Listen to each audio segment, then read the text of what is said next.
producer. Welcome. The madness has begun, Josh.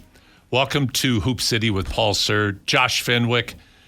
We're just, I don't even know where to start, Josh. This is just such an exciting day. Like, I keep referring to this as kids and Christmas, and it certainly is all of that. But what a weekend. Selection Sunday tomorrow. So much happened this past week in the NBA. So many, literally on every front of basketball. This is the start of the insanity that we look forward to every year. So, Josh Fenwick, good morning. Morning, Paul. How are we today? We're great. Couldn't be better. With the kind of action that we have to talk about today, and I'm really looking forward to a wonderful show today. We have fantastic guests, conversation, lots and lots to talk about. And we'd love to hear your questions. Please text us, 833-401-1440. Again, 833-401-1440. We'd love to know what you're thinking about at this time of year as well. We're going to talk about a lot of things up to and including Selection Sunday. So, Josh, why don't you start with our poll question? Yeah, so this week's poll question, available on @HoopCityShow on X, the Everything app. It's all happening on X. It goes, Wilt Chamberlain's deep and rich legacy was back in the news this week with 2 reference points to his accomplishments. Which is more impressive? SGA's 127 straight 20-plus point game performances, or Bam Adebayo's 83-point bomb on Tuesday. So those are your options. Hoop City Show on X, the Everything app. And remember, if you're listening to us on either on the radio or online, you can also watch the show on YouTube. We broadcast it live and, of course, podcast it out afterwards. We have a great show lineup today. Our community champion is Reagan Wood. Reagan was the longtime and very, very successful head coach for the Concordia University Thunder. But Reagan and my relationship go back a long, long ways. And I'm looking forward to talking to Reagan because he certainly is one of the personalities in our community who does so much for basketball at so many different levels. We're going to follow up with a conversation with our good friend Ben Golliver. Ben writes one of the greatest Substack articles that you can ever read, and he's got some great stuff about the NBA, which is his primary focus. But Ben and I break down Bam Adebayo's 83-point performance from a couple of different perspectives, as well as Shea's 127 game streak that was in our poll question as well. And what I would tell you about the Ben Golliver interview is you're going to get some of it, but the entire interview will be available on our podcast, posted after the show, and it's a great, great listen. And then at the top of the hour, we're going to bring in Kevin Lehman. Kevin is the longtime Division I broadcaster, expert in Division I men's basketball. We're going to talk about what's going on in the conference tournaments, what's happened in the regular season, and how things are shaping up for what we look for tomorrow on Selection Sunday, which is just so much fun. Selection Sunday is great. And I'll tell you, Josh, isn't it? I don't know if I know you've had a chance to watch some of them, but when you see the teams waiting in their gyms, in their team rooms, the fans in the gyms, it's just such an exciting day where people are literally sitting on pins and needles. Oh, yeah. It's awesome. Love Selection Sunday. I'm really looking forward to getting all of my brackets in. And I'm excited to figure out who's going to be the bracket buster this year. Yeah, it's an amazing, it's a phenomenon this time of year. Like sports betting has, I think there are traditions like this which have led, I think, to the wealth of sports betting that's available out there. And no comment myself on what I think of sports betting in its entirety. But I think like the brackets are so much fun. It's water cooler talk, it's serious betting, and it's everything in between. So why don't we go to our 3 from deep and our 3+1, Josh? Yeah, absolutely. So our number 1 is just NBA review. Because as I said to you when I went to go grab a little bit of water, Paul, I don't know if you got to watch the NBA this week, but there's a couple things that happened. Little bit going on. Where would you like to start, Josh? I mean, obviously we have to start with the 2 big history things here. Bam Adebayo, he scores 83 on Tuesday. Most points in an NBA game since the NBA-ABA merger, since the induction of the three-point line. Very impressive. He did it on 43 free throw attempts and 21 points in the fourth quarter, the least of anyone who scored 80 or more in an NBA game, just for reference. You know, and the reference point is great. I like the fact that you brought up the 3-point line, because it was a factor. Now, when Wilt Chamberlain scored 100, that of course was number one, wasn't available. There were no 3-pointers, but Wilt wouldn't have been shooting 3-pointers anyway, because he was an around the basket, 15 foot and in. A lot of people just think Wilt dunked. That wasn't the case at all. He had a marvelous fadeaway jump shot, great footwork and moves around the basket. He was the real deal back in his era. But I think that adding the 3-point in, the free throws, and what I would encourage our listeners to do is to listen to certainly listen to the conversation with Ben Golliver today.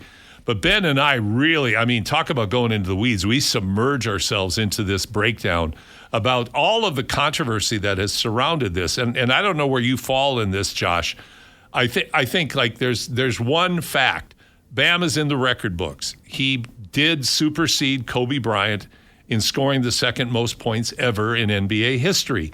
Now, having said that, now you get into the weeds where how do you fall on how he went about getting the 100 points, how Eric Spoelstra, of all people, was complicit and encouraging and helping in the manipulation of the fourth quarter. And by manipulation, I mean not breaking rules, but certainly stretching the intent of the game. For example, Washington would catch the ball. They're down by 30, and immediately Miami would foul them, so Washington would go to the free throw line, so Miami would get more possessions to run through Bam.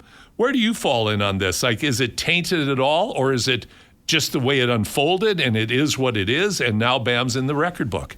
My thing is that it is what it is. You know, like Kobe Bryant, not a single one of his teammates scored again after the 6-minute mark in his 81-point game. You know, Wilt Chamberlain went to the line a lot, and he averaged the most minutes in the NBA that year, and for 5 years or whatever in the 60s.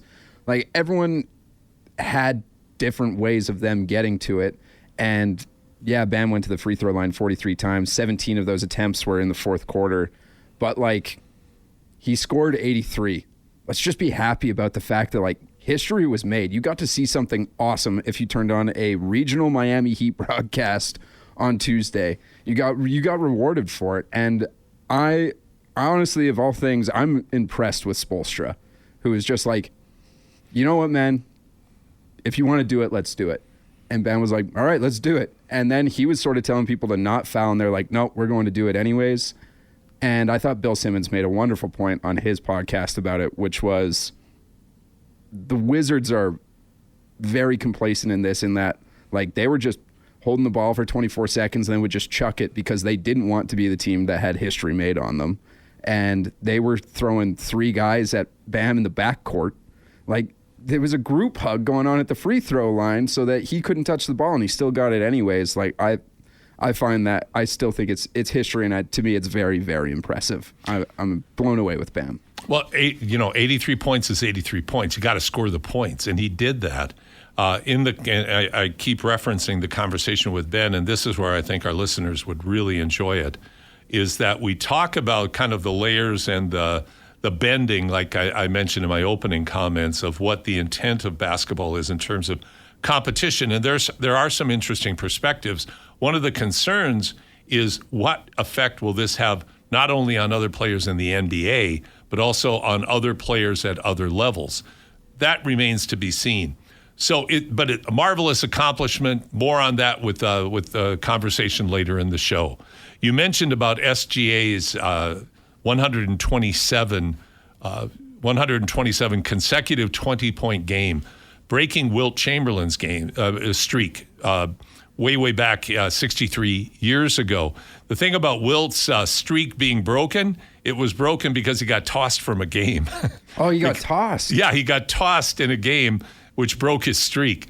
But Shai Gilgeous-Alexander is a machine. He is such a good player. I was watching the Thunder play the Celtics, and I saw the shot that Shea took to break the record.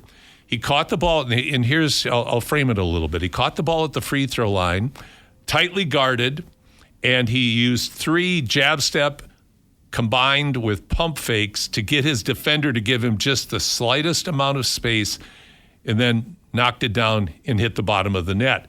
Such a masterful play in amongst what are absolutely sterling performances night after night. The game against the Nuggets, he hits the game-winning 3.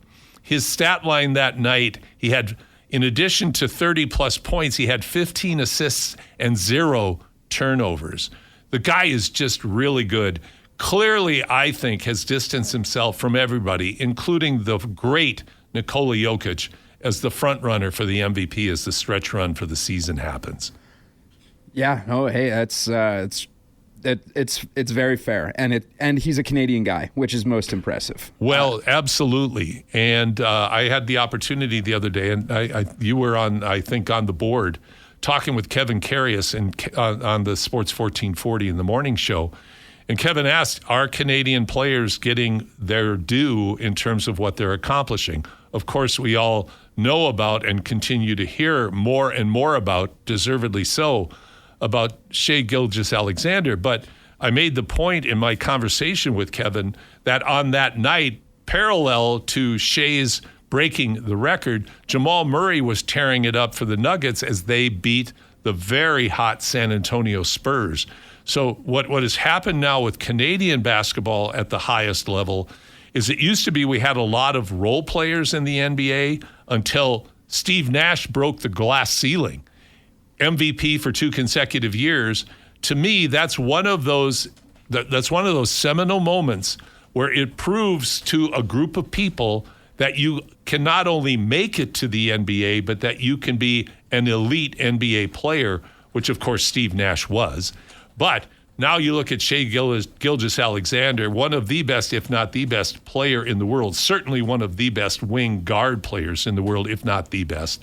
So I think what we're seeing right now is this continued emergence of these players that are playing at the very highest level, representing Canada, and they will be representing Canada hopefully in the 2028 Olympics. Now, you had a couple of other, I thought, real interesting takes, though, on what's going on in the NBA. Why don't we touch on those, Josh? Yeah, absolutely. I just want to add one more thing on the, sure. or just a couple more small things on the Shai thing. In 86 of those 127 games in this currently active streak, he scored 30 or more points. Unbelievable. In almost as many minutes played, he averaged that many points per game, which is mind-boggling to me. And this is a fun one. Wilt Chamberlain made over 100 more free throws than SGA attempted. So stick that in your pipe and smoke it, free throw merchant arguers. I don't want to hear anything. Even though Wilt scored 2,000 more points in his run than Shai did. Also, I think the most impressive part is that he did it on almost 50, 40, 90 shooting. And those are all incredibly impressive statistics. 50, 40, 90. Folks, that's 50% field goal percentage, 40% from the three-point line, 90% from the free throw line. The efficiency, the competence, the absolute superiority in those numbers, like that's a hallowed trifecta.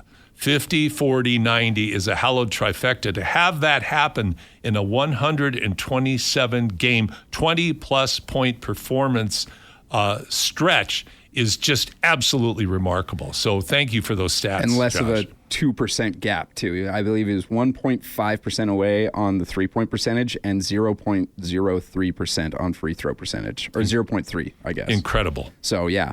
A couple other things happening in the NBA, though. Specifically, to me, is the Clippers. They were 6-21 in December, and they are now the first team in NBA history to have a winning record after being 15 or more games removed from 500. Now, I have, in jest, made the comment several times on this show and on other conversations I've had about, can you name anybody but Kawhi Leonard on the Clippers? They traded away James Harden. Now, this is an interesting thought that this is an interesting thought for me. They got Darius Garland, who is now healthy and starting to really make a difference. And Garland, by all intents and purposes, when healthy, is a borderline all-star player when he was at Cleveland. So he has been a huge addition to the Clippers. But if I could go so far as to say Kawhi, Darius, and everyone else, I think that's a fair commentary on this team. They have a great coach in Ty Lue. By great, I mean he's a player's coach, but he's a coach. And he has been able to find, I think, the way for this team being rejigged mid-season and put it back together, and they have become successful. But here's the reason why. I think you now have to put Kawhi Leonard in the top 5 discussion for MVP consideration. He's got to be first-team All-NBA. He has to be. But I think you have to start talking about him now, along with the likes of SGA at the head of the pack, Jokic, of course, Luka. If I had to inject, I would probably still keep Jaylen Brown there because of the Celtics' success, but I would then put Kawhi, for me, it would be my number 5. What are your thoughts, Josh? I'm blown away. Kawhi Leonard currently has the second longest 20-plus point game performance streak in the NBA at 43, which is also a Clippers franchise high. But what they're doing is they're getting it done on defense. I mean, they have Chris Dunn, Bulls legend, who is a very good guard defender, and Kawhi, obviously, we know who he is as a defender. Even in his 34-year-old year, he still has the brain to defend, as well as like a Brook Lopez knows what it takes to defend the center of the paint and all of these things, and they're just meshing. And we thought that when they traded James Harden away, this is all for naught. Like their season is over, and if anything, they've gotten more productive after he left. Like, they're so fun to watch, and Kawhi is so fun to watch. This might be the best he's ever played. I think it is. I agree with you. One thing that people, I think, have forgotten probably, that we all have forgotten from his title run with the Toronto Raptors, not only how athletic Kawhi is, not only what a good shooter he is, and a good scorer, who I think was the precursor to SGA with the mid-range game, he and DeMar DeRozan. But I think what you forget is how strong this guy is. Like, people say he's maybe the strongest wing in the league. And he overpowers people, literally, on offense and on defense. And you mentioned Dunn. Well, I'm excited for a kid like Dunn, who, he was a first-round draft pick, not a great offensive player, but to find his place in this system is really, I just think it's cool to see a guy like that be able to impact and help a team by playing the kind of superior on-ball defense that he plays.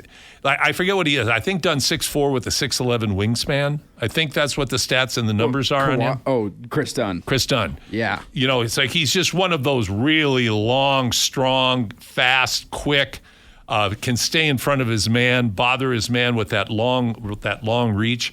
So I think Chris Dunn. So the Clippers are super impressive and are making noise in the West. They're kind of that distant rumbling, the thunder over the mountains that you're hearing, and you just wonder what kind of a nightmare are they going to be in the playoffs this year if they continue on their hot streak, they don't have an injury, and they're able to insert themselves into the Western Conference playoffs. Yeah, that's very important. I can't get over how blown away I am with the Clippers. And then one other thing in the NBA, the insanity that's going on in San Antonio. So since February 1st, they're 16-2. They lost to the Nuggets just on Thursday with no Victor Wembanyama playing, and they only lost by 5. And really had the game in control until midway through the fourth. Mm-hmm. Had a double-digit lead in the third. When watching them without Wemby, I was reminded and impressed by how tough, how athletic, and how good these guys are. I mean, Castle is a monster. He is just fantastic. And they've got such a great blend of young, highly competitive, strong, fast, athletic players that are very, very versatile in how they play. When you throw Wemby into the mix, who had 8, like you mentioned in your post, he had 8 3-pointers the other night. He's 7'5". He had 8 3-pointers. I mean, the guy is so competitive and so skilled. This is a good team. Again, healthy going into the playoffs. They pose a real challenge. I don't want to use the word threat, but a real challenge in the Western Conference. To see whether or not they have the capability with their youth, that would be the only thing that I think people could hold against them going into the playoffs is their youth and inexperience at that level. But in terms of their ability to compete with anybody, they can compete with anybody. One other thing, though, from the other night, again, without Wemby, to see Murray and Jokic play the way they did, that was the old Jokic again. He looked more like himself. He seems to be rounding back into shape and getting better and better all the time. So I agree with you, Josh. The insanity of the NBA right now is incredible. It's nice that you wouldn't use the word threat, but I absolutely would. This is a team that went 3-1 against the Thunder without their best player. They almost beat the Nuggets with their 2 best players on the floor and Aaron Gordon back and all of these guys. And yeah, you could hold youth against them. And on the flip side, I would say their best player played in a gold medal game against Team USA in which he was France's best player on the floor and almost won. 100%. No, I think those are fair, valid points. I do want to touch on something real quickly before we go to break and bring Reagan in. Look at the Raptors' recent performances. They won last night, a much-needed win against the Phoenix Suns in Toronto. But I'll tell you what, and again, I shared this on Kevin's show the other day. I think what we're seeing is where the water is set, where the water table is with the Toronto Raptors. They are 2-17 against the upper echelon teams in the NBA. They do a great job of beating the middle tier and lower tier teams in the NBA. But I would call them a middle tier team. They just don't quite have it. They just don't quite fit. Scotty Barnes looks concerningly rudderless right now. Ingram looks good if you like the way Ingram plays, and he's very good at playing the way he does. But it's not necessarily conducive to making the rest of the team better. He is an excellent break your defender down one-on-one player, not a particularly good passer. And so I'm just looking at the Raptors, and I think this is just a reality check of what we can expect from them. I look for them to be an 8th to 10th seed. They'll be 8 through 10 in my mind.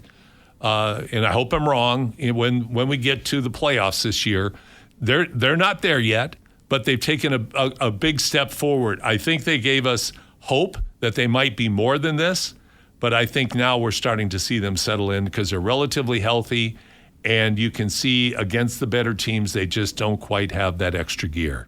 Mm-hmm. So, very well put. I think what we're going to do now is we're going to take a break, and when we come back, we're going to talk to our community champion, Reagan Wood, here on Hoop City with Paul Sir, Josh Fenwick on your sports leader, Sports 1440. I'll take songs from a particular year. But the other day I heard a song, and it reminded me of when I played professionally in Belgium. So this is like 77, 78. So, I always date myself, but I don't care.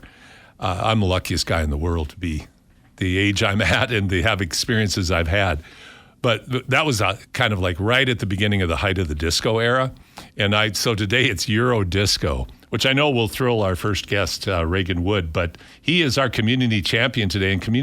And the Community Champions is sponsored by Innovative Benefits.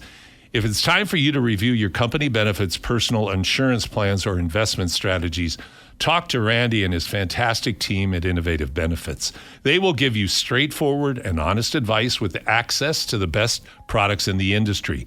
Trust the great folks at Innovative Benefits to do what's best for you, your family, and your business. And to find out more, go to innovativebenefits.ca. Reagan and I go back a long way. I first saw Reagan playing in what was then called the Community League system here in Edmonton. Then I had the privilege when Reagan, I believe, was in 6th grade to have him come as an import, as they called them then, Reagan, to play for the Otwell Community League. And that year, in 1995, we won the provincial championship in a wonderful run down, in a dominant run down in Cardston, Alberta. Reagan and I have continued to be friends throughout our entire life. Reagan was my assistant coach at Concordia for many years, and then took over the helm and took the Thunder to the Nationals and had a fantastic career at Concordia. He continues to work for Alberta basketball, where he's been for, I believe it's about 14 or 15 years, and Reagan continues to do fantastic things in the community. That's why I wanted to have Reagan be our community champion today, and I welcome to our program Reagan Wood. Hi, Reagan. Hey, Paul. How you doing? I'm doing great. Doing great. It's wonderful to have you on, and I'm sure you're thrilled that it's Euro Disco is the music to celebrate your being on the show. Well, yeah, sure. Once upon a time in the younger days, I could maybe cut a rug to some ABBA or some Bee Gees or some, whatever's going on there. But yeah. Well, it's great to have you on, Reagan. Now, you work for the Alberta Basketball Association. What's your role with ABA? I mean, as you know well, it's kind of at ABA, you do a little bit of everything. Yep, vacuuming carpets, cleaning toilets, you got to do it all. There are actually some cleaning toilet stories, so we that's not inaccurate. But no, I mean, if we're putting a label on it, it's coach education and technical director. But wherever and whenever you're needed to do something to step up and help and just make things happen for basketball. That's what we try to do there. Well, Reagan, for a lot of people, if you don't know what the Alberta Basketball Association is, it's the governing body of the sport of basketball in the province of Alberta. Now, that doesn't mean that Alberta basketball governs high school basketball or college basketball, wheelchair basketball, but it does interact with them. But coaching education is a huge part of what ABA does. But before I go there, I want to touch on the big event that, again, I don't think enough people know enough about, and that's the Youth Provincials, which is a long-standing tradition for Community League that phased into minor basketball now. But last weekend it was held in Calgary at the same time when the men's university national championships were happening. Talk about the Youth Provincials, the size and scale of it, the number of locations, number of teams, etc. Yeah, it was last year was the 50th year. This year was the 51st year of the ABA Youth Provincials. It continued to grow in size and scale, and we've been in Calgary 2 years in a row now. And it's this year I think we were 176 teams, 270 games, 5 facilities, 17 courts, and you pack it all into about two and a half days or so. And so trying to schedule that and get it all coordinated with referees and volunteers and everything else. So, I'm very gracious to get your community champion nod of the week, but I would be remiss if I didn't acknowledge our whole team at ABA. In particular, someone you know very well, Natalie Hoy, our end all be all there of everything that she does for us. The lightning rod of ABA. In planning and coordinating, and her and I started. You brought us both in around the same time there at ABA. I think we're 13. Actually, you might have given me a couple extra years there at the start, Paul. But Natalie and I have been there for a long time now, and we've had some new team members come in as people have moved in and out over the years. But I would be remiss if I didn't acknowledge everyone that I work with that puts so much time and effort into planning, coordinating, organizing, and making the Youth Provincials happen. It's a great celebration of the grassroots, the beginning of people's basketball experience. For so many kids, their first involvement in basketball is that community league system that still exists, and it's gotten more robust, it's gotten more organized, it's gotten better for developing players over the years, but at the core of it, it's volunteer coaches and young kids just trying to find out if they love basketball or not. And as you talked about when I first came over and played with you guys in Otwell, I mean, tremendous season, undefeated season for the Otwell group there.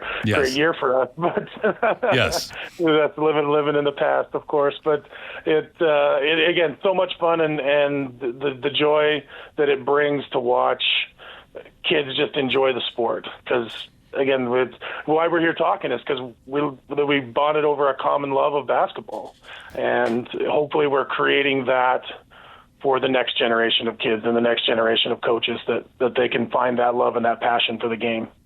Very well stated, Reagan. And I think that is the case for what I believe is the true unwavering greatness of the community league system, is that it really is about finding a way for kids to participate for a reasonable cost compared to, say, playing for some of the more expensive options that are out there for kids. But this really is designed to be, I don't think you want to say it's entry level, but it can be entry level. It really can fit exactly where you are in terms of wanting to participate in the game of basketball. If you want it to be just purely recreational with friends, it can be that. Or it can be highly competitive as well. It's tiered.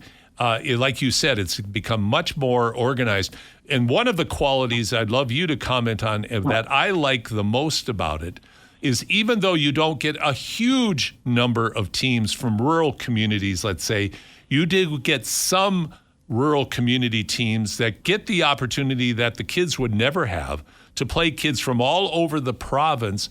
And we're getting more and more communities engaged here. And again, it's a great entry point for kids to define how much they like the game and gain that kind of experience of playing new players, new styles in a completely new and exciting environment.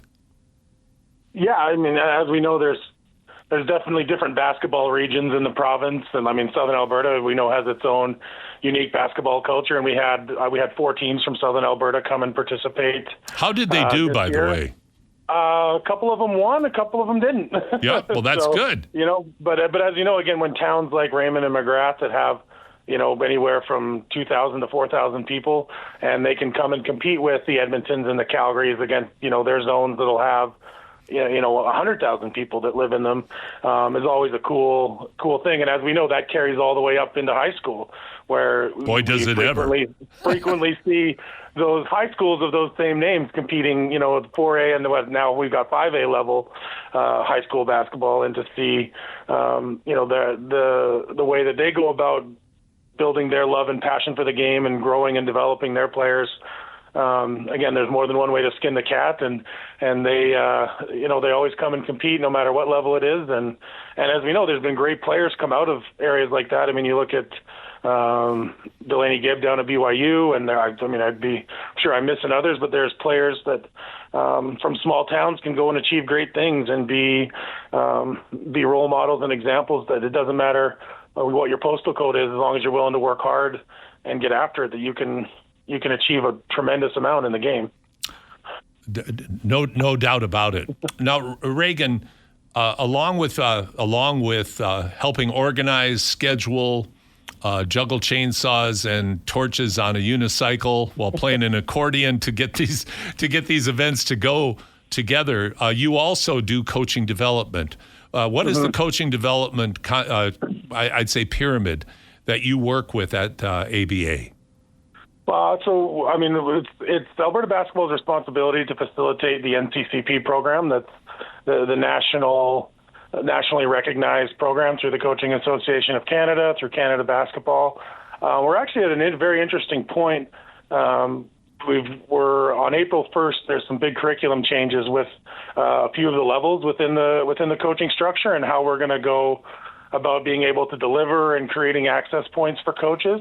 So, I mean, we've got a fundamentals level that's for, again, coaching the younger age groups, entry-level point for coaches, learn to train for that next age grouping of kind of 10 to 12 to 13-year-olds, the train-to-train level from the 12 to 15, and the train-to-compete level for 15 and up. And credit to Canada Basketball in working to again, like I said, remove some barriers and create more entry points for coaches to get into coach education.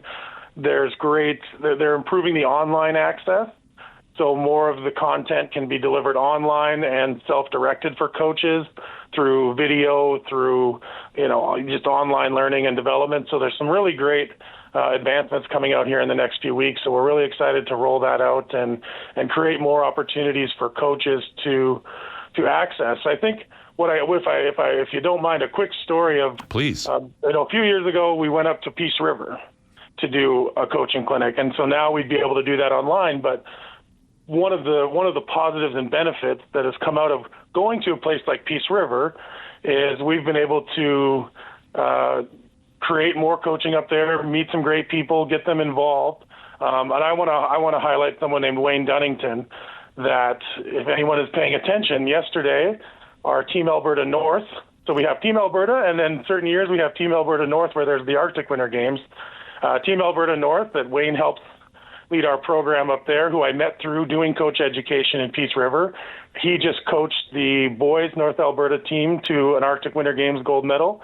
And I'll give another shout out to Travis Duncan from Grand Prairie, who coached the girls Team Alberta North to a gold medal. So coming off a summer for our main provincial teams that won gold at Canada Games, we now have Team Alberta North winning some gold medals at the Arctic Winter Games, which are in Whitehorse right now. So exciting times for that program in particular, but it started with and created momentum by doing some coach education and building the base of coaches in that area, building the player development. We've done regional academies up there the last few years, and it's built that base that's gotten and built a better basketball community, a stronger basketball community, and now it's resulted in some gold medals at an international event.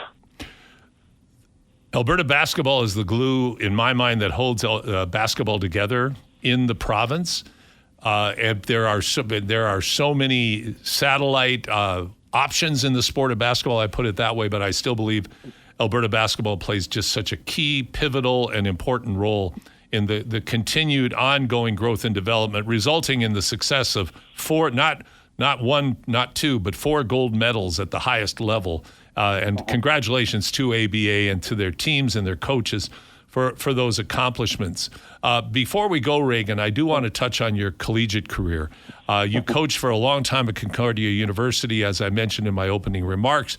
You took the Thunder for the first time, and I believe the only time on the men's side, to the Nationals. You had an outstanding head coaching career.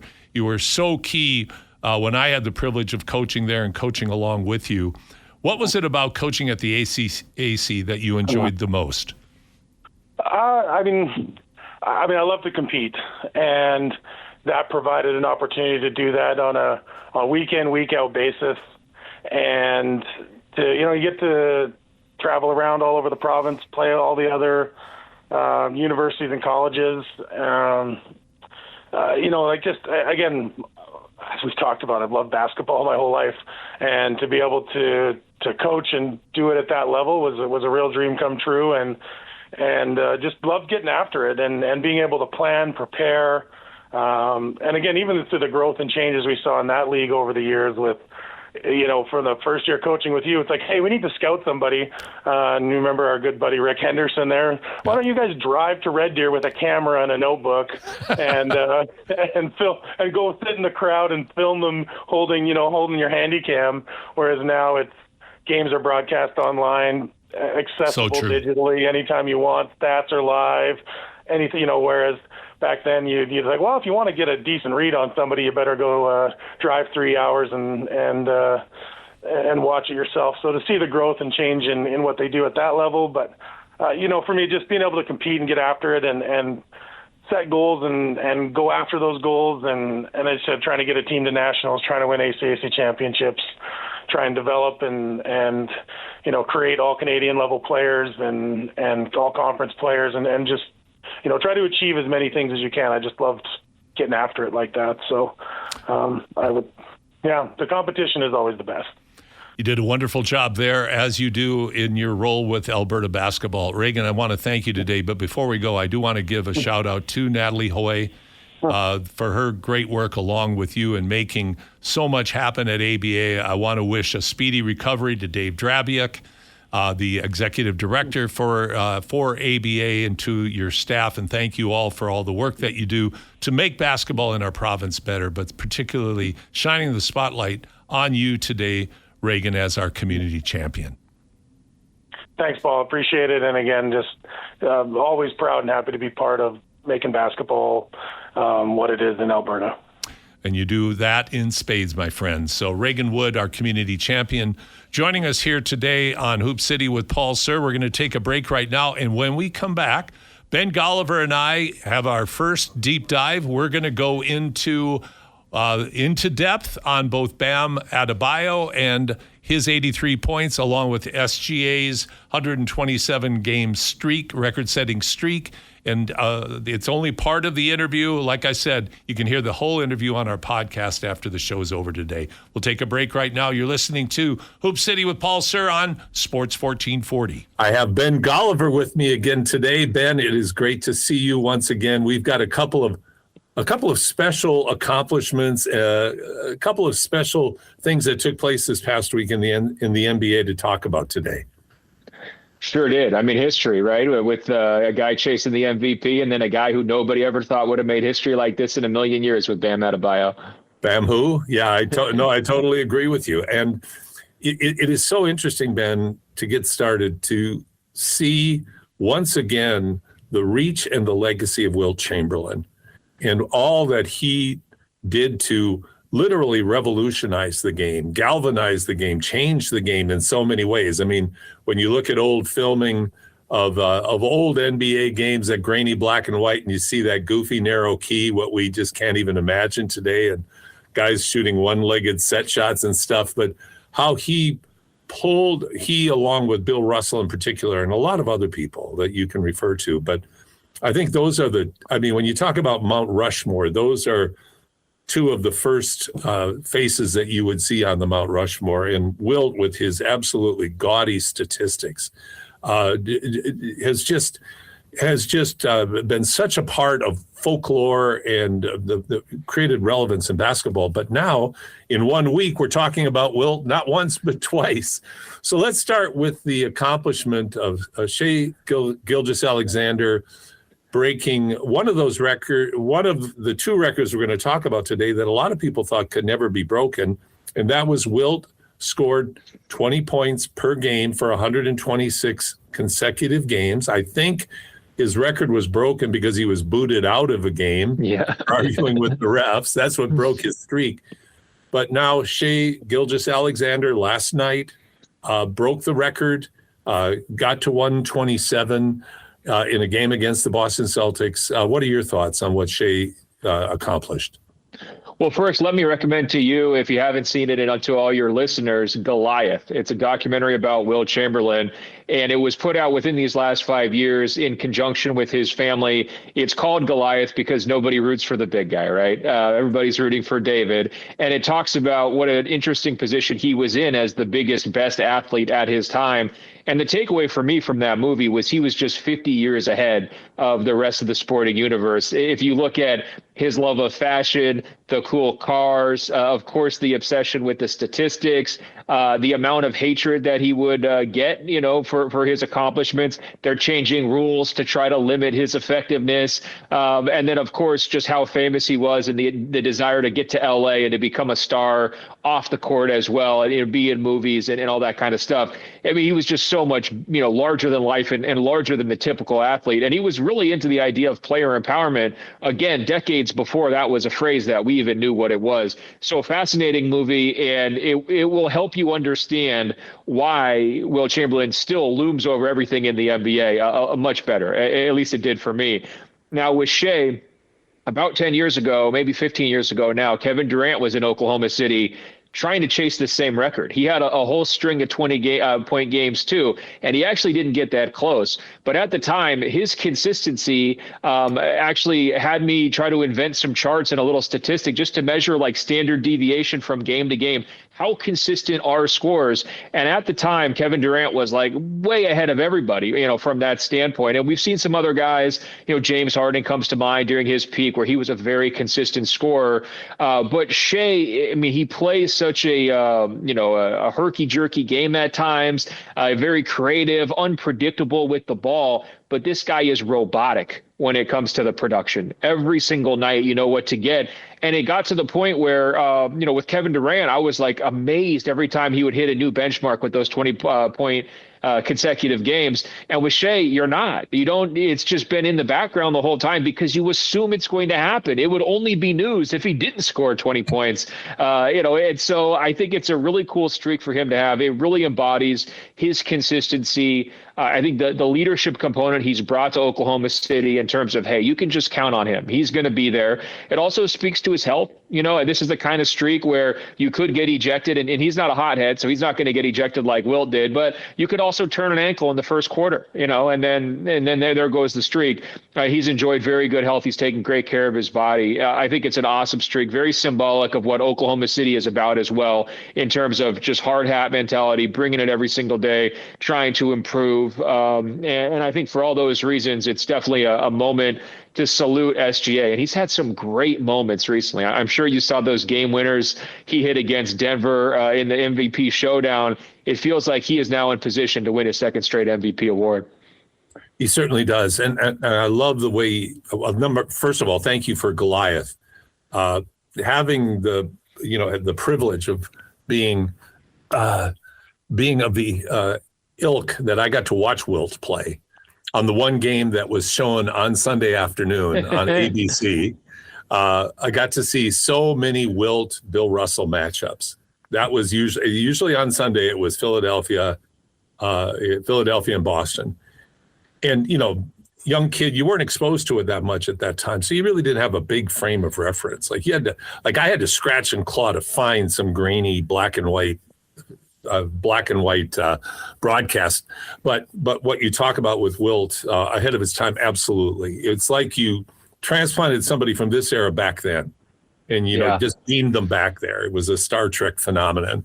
But I agree with you about all those things that Wilt did, bigger than life, and really changed the culture of basketball that led to Clyde Frazier, that's led to all the flamboyance that has grown out of that. But those were the mustard seeds.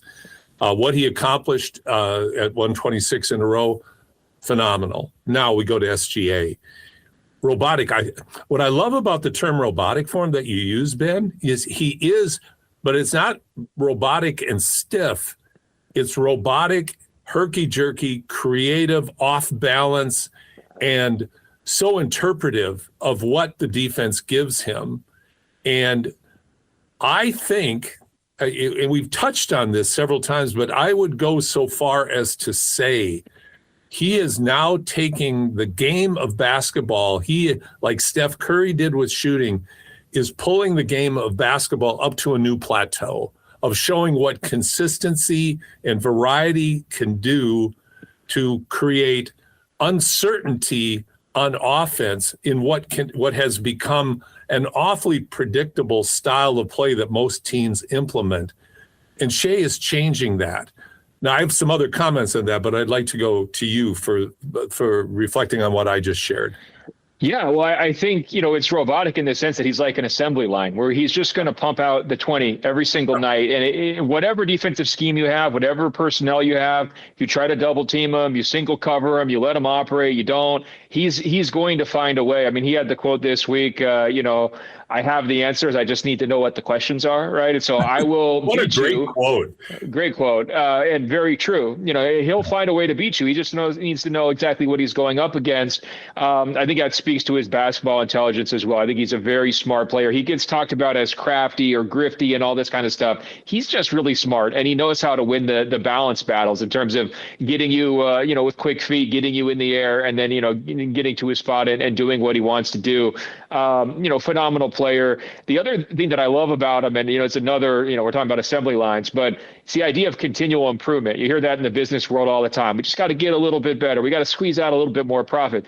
Shea taught himself how to shoot threes here over these last couple of years, and it is now a major weapon for him in late game situations. I mean, we saw it against Denver, but he's had some other 3-point game winners in the not too distant past. That was not something that he trusted as recently as 2 years ago. It was a question coming into his first MVP season is, could he really develop the off the dribble 3-pointer that made a guy like James Harden so difficult to guard, that made Steph Curry so difficult to guard? For a while, he was kind of limited to that mid-range space.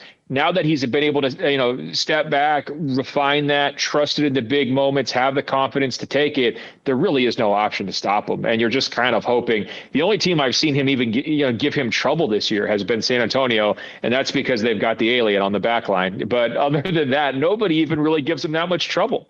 And his stat lines they're incredible when you read them consistently because of his efficiency. Like last night, he was 14 for 18 with 35 points against Denver, along with that great game winner. I forget what his point total was, but he had 15 assists and no turnovers.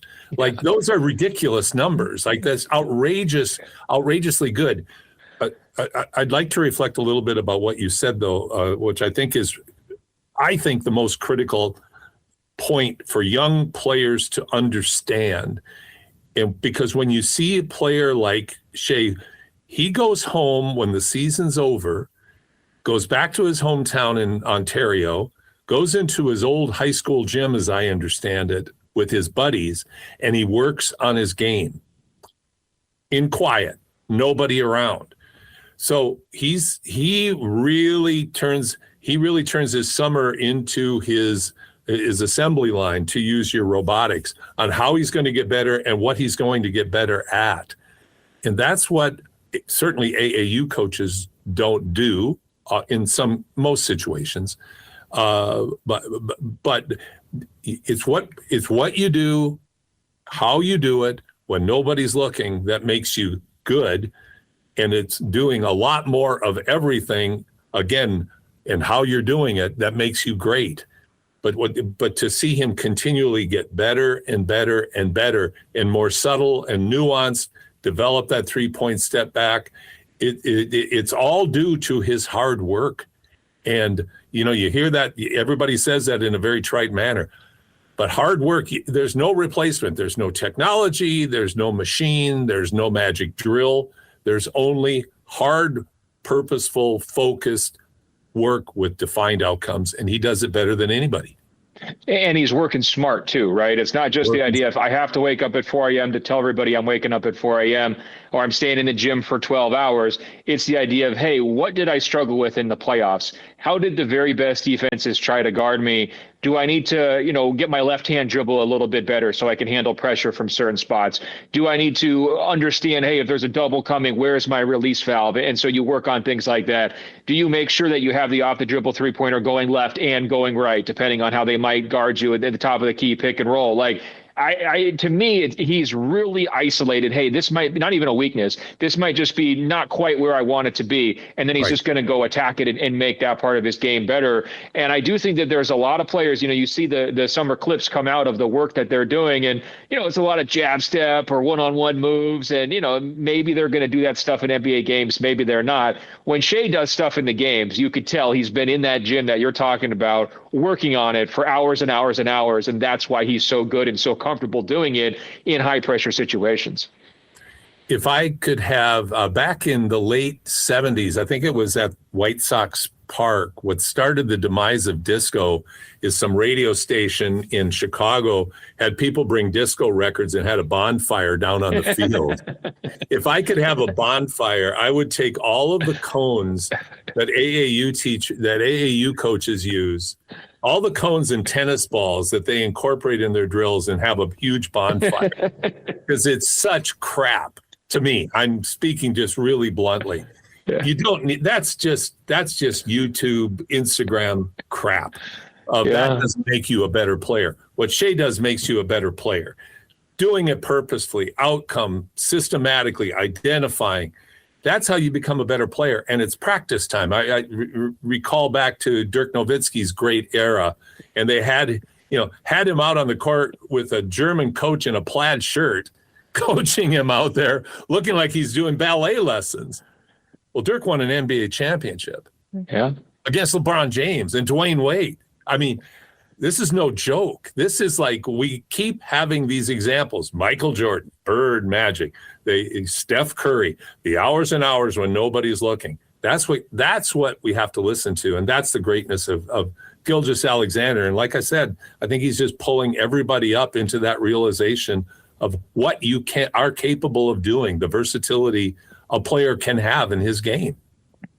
No question. And, that work might not make for good content. It might be boring to watch what Shea does during the summer because it might be repetitive for hours on end. And if you're the trainer, maybe you're not getting as many YouTube clicks as you want. Maybe you do want to bring out the gimmicks so you can, go viral and get a little bit of attention. But I think it's a great lesson. Great content doesn't mean great basketball, and vice versa. Great basketball is not always great content. But, Shea is just an awesome example of player development. And when we're in this tanking era, everybody just wants to talk about tanking. If you actually look at the teams that are winning the championships, it's not necessarily that they're doing it with tons and tons of top picks. They're doing it with the players who were the most committed to their games, who developed the most after they got drafted, and who were within cultures that really helped them develop. You look at the Boston Celtics, they developed Jaylen Brown and Jason Tatum so much while they were there. Nikola Jokic was drafted a Taco Bell commercial. He completely changed his body, right? Shea was a lower lottery pick who got traded after his rookie season. All of these guys have become much, much better players while they're in the NBA compared to where they were when they were drafted. And so to me, every organization that's just dead set on tanking, you got to worry about culture first, and you got to worry about player development. Those are the two things that are actually winning basketball games. And you might get a talent at 11 who winds up being the MVP. You might get somebody at 1 who winds up out of the league in 5 years, right? So, that's why it really is about that dedication that you're talking about. Well, it really is. I have a real quick story. My high school coach, he left the school that he coached me at in Iowa, went to a small school in Wisconsin, and coached the rest of his. We're going to cut off right there. If you want to hear my high school coach story, but more importantly than that, the content that Ben and I discuss surrounding in greater detail Bam's 83 and Shea's 127. You can go on any of your favorite podcast providers after the show, as well as on YouTube, and watch the entire interview. And I'd really recommend that you do it for Ben's commentary, because there's nobody there's nobody you can refer to that studies the game, knows the game, and dissects the game as well as Ben Golliver. So we're going to take a break right now. When we come back, we're going to come back with my friend Kevin Lehman. We're going to talk about March Madness here on Hoop City with Paul Sir, Josh Fenwick, at your sports leader, Sports 1440.